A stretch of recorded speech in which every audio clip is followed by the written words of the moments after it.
शिवसेना ठाकरे गटाचे खासदार आणि फायर ब्रँड नेते संजय राऊत यांचे धडधडीत विधानं सध्याच्या राजकीय परिस्थितीत चांगलीच रंगली आहेत। ठाकरेंकडे केवळ 20 आमदारांचं बळ राहिलंय, 9 खासदार सोबतीला असले तरी फुटीच्या उंबरठ्यावर असल्याच्या बातम्या वारंवार येत आहेत।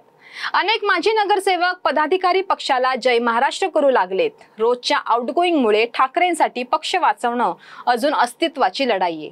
मात्र अशा या प्रतिकूल परिस्थितीत सुद्धा संजय राऊत हे सुसाट चाललेत।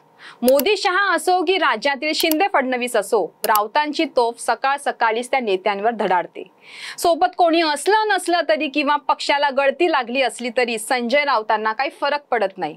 त्यामुळे राऊतांमध्ये इतका ओव्हर कॉन्फिडन्स आलाय तरी कुठून, असा प्रश्न जसा विरोधकांना पडतोय तसाच तो पक्षातील शिवसैनिकांनाही पडतोय। शिवसेना फुटली, आमदार घटले तरी संजय राऊत हे फॉर्म मध्ये कसे? राऊतांचं हे आक्रमक बोलणं ठाकरेंच्या शिवसेनेला नवी संजीवनी देतंय की आधीच गळती लागलेल्या पक्षाला आणखीन खड्ड्यात घालतंय? त्याचाच घेतलेला हा सविस्तर आढावा। नमस्कार, मी रुपाली गोरडे, आपण पाहताय टाइम महाराष्ट्र। आले किती गेले किती, उडून गेला भरारा, संपला नाही आणि संपणार नाही शिवसेनेचा दरारा, असं वक्तव्य शिवसेना ठाकरे गटाचे खासदार संजय राऊत यांनी केलंय।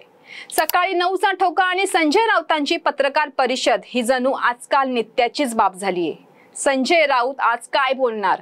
आपल्या धारदार शब्दांनी कोणावर आसूड घेणार, कोणावर प्रहार करणार, याकडे मीडियाचं बारकाईने लक्ष असतं। ठाकरे गटाची अधिकृत भूमिका आणि त्या भूमिकेचा आवाज म्हणजे संजय राऊत। त्याचप्रमाणे ठाकरे गट काय करू शकतोय ही जी शक्यता आहे, त्या शक्यतेचे नाव म्हणजे संजय राऊत। आजच्या एकूण राजकीय परिस्थितीत ठाकरे गटाची अवस्था दयनीय आहे। आधीच एकनाथ शिंदे सोबत 40 आमदार गेल्यानं ठाकरे गट अस्तित्वासाठी झगडतोय। लोकसभेला ठाकरे यांचे 9 खासदार निवडून आले असले तरी विधानसभेला अवघ्या 20 आमदारांना गुलाल लावण्यात उद्धव ठाकरे यांना यश आलं।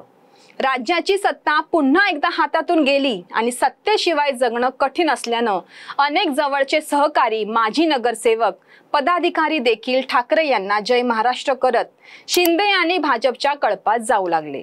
कोकण, उत्तर महाराष्ट्र आणि मुंबईतील अनेक नेत्यांनी ठाकरेंची साथ सोडलीये। पक्षातील अनेक जण नाराज असल्याच्या चर्चा असून ते सुद्धा कुंपणावर असल्याचं बोललं जातंय। उद्धव ठाकरे यांच्या कार्यपद्धतीवर आणि राऊतांच्या वाढत्या हस्तक्षेपावर नाराज होऊन अनेक शिवसैनिकांनी वेगळी भूमिका घेतलीये। पक्षातील हे आउटगोईंग रोखणं हे ठाकरे यांच्या हाताबाहेर जातंय। ना ठाकरेंचं कोणी ऐकतंय ना संजय राऊतांचं। यात आणखी भर म्हणजे संजय राऊतांवर आणि त्यांच्या बोलण्यावर खापर फोडूनच अनेक सहकारी मातोश्रीपासून दूर गेलेत। राऊतांमुळेच आणि त्यांच्या बोलण्यामुळेच शिवसेना फुटली असा आरोप आजही अनेक जण करतायत। पण यामुळे ना राऊतांचं मातोश्रीवरील वजन कमी झालंय, ना उद्धव ठाकरे यांचा त्यांच्यावरील विश्वास कमी झालाय। आजही संजय राऊत हेच उद्धव ठाकरे यांच्या नंतर ठाकरे गटाचे 2 नंबरचे नेते म्हणून ओळखले जातात। आजही ते मोदी शहा यांना थेट अंगावर घेतायत। राज्यातील प्रत्येक घटनेवर बोलून ते सत्ताधाऱ्यांना घायल करतायत। विरोधकांवर वार करत असताना आपल्याच महाविकास आघाडीतील काँग्रेस आणि शरद पवारांच्या राष्ट्रवादी काँग्रेसलाही राऊत सुट्टी देत नाहीयेत। मागच्या आठवड्यात दिल्लीत एकनाथ शिंदे यांचा शरद पवारांच्या हस्ते सत्कार झाल्यानंतर या संजय राऊतांनी थेट शरद पवारांना खडेबोल सुनावल्याचं चित्र अख्ख्या महाराष्ट्राने बघितलं। शरद पवार साहेब, आम्हालाही राजकारण कळतं असा टोला लगावल्याचं धाडस राऊतांनी दाखवलं। तर दुसरीकडे दिल्लीतील आम आदमी पक्षाच्या पराभवावर भाष्य करताना थेट काँग्रेसवर हल्ला करण्याचं कामही राऊतांनीच केलं। एकीकडे पक्ष मोकळा व्हायच्या मार्गावर असतानाही आणि समोर मजबूत सत्ताधाऱ्यांचे आव्हान असतानाही राऊत असे सुसाट कसे सुटतात? आपला आक्रमक बाणा त्यांनी कसा कायम ठेवलाय याचा जर अभ्यास करायचा असेल तर आधी संजय राऊत हे व्यक्तिमत्व नीट समजून घ्यायलाच हवं। तर संजय राऊत हे नाव सध्या महाराष्ट्राच्या राजकारणात केंद्रस्थानी असलं तरी एकेकाळी ते क्राईम रिपोर्टर होते। त्यांच्या करिअरची सुरुवात 80च्या दशकात क्राईम रिपोर्टिंग म्हणून झाली। दाऊद इब्राहिम, छोटा राजन आणि अंडरवर्ल्ड मधील त्यांच्या रिपोर्टची त्या काळी मुंबईत मोठ्या प्रमाणात चर्चा व्हायची। रिपोर्टिंगच्या दुनियेत राऊत यांचं नाव मोठं होत राहिलं आणि ते बाळासाहेब ठाकरे यांच्या नजरेसमोर आलं। यानंतर बाळासाहेब ठाकरे यांनी त्यांना थेट सामनाच्या संपादकपदी बसवलं। बाळासाहेब ठाकरे यांच्या भाषणातील धार आणि संजय राऊतांच्या लिखाणातील धार मिळती जुळती होती। बाळासाहेब ज्या भाषेत बोलायचे त्याच धारदार भाषेत लिहिण्याचं काम राऊत करायचे। बाळासाहेब ठाकरे यांच्या निधनानंतर राऊत हे उद्धव ठाकरे यांचे सुद्धा एकनिष्ठ बनले। त्यांना 4 ते 5 वेळा सेनेनं राज्यसभेवर खासदार केलं। शिवसेनेची अधिकृत भूमिका मांडण्याचं काम संजय राऊत करू लागले। शिंदे गटाच्या फुटीनंतर सुद्धा संजय राऊत मातोश्री आणि उद्धव ठाकरे यांच्याशी एकनिष्ठ राहिल्याचं पाहायला मिळालं। एवढंच नाही तर विरोधकांकडून उद्धव ठाकरेंवर होणारा प्रत्येक हल्ला राऊतांनी आपल्या अंगावर घेतला। ठाकरेंसाठी छातीचा कोट करून आजही ते उभे असतात। रोज विरोधकांना अंगावर घेणं, मोदी शहा तसेच फडणवीसांवर शब्दात प्रहार करणं मध्यंतरी राऊतांच्या अंगलट सुद्धा आलं होतं।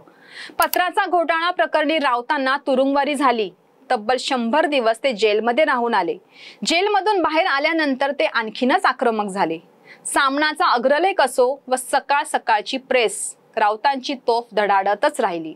एकीकडे चौकशांचा ससेमिरा पाठीमागा लागल्यानं अनेक शिवसैनिकांनी ठाकरे यांची साथ सोडून शिंदे यांच्या कळपात जाण्याचा निर्णय घेतला। मात्र दुसरीकडे संजय राऊत मात्र तुरुंगवारी होऊनही उद्धव ठाकरे यांच्या सोबत राहिले। फक्त सोबतच नाही तर कोणालाही न डगमगता न घाबरता आजही ते विरोधकांना अंगावर घेतायत। आता संजय राऊत यांच्या याच आक्रमक भूमिकेमुळे आणि फटकळ स्वभावामुळे ठाकरे गटाला फायदा होतोय की तोटा?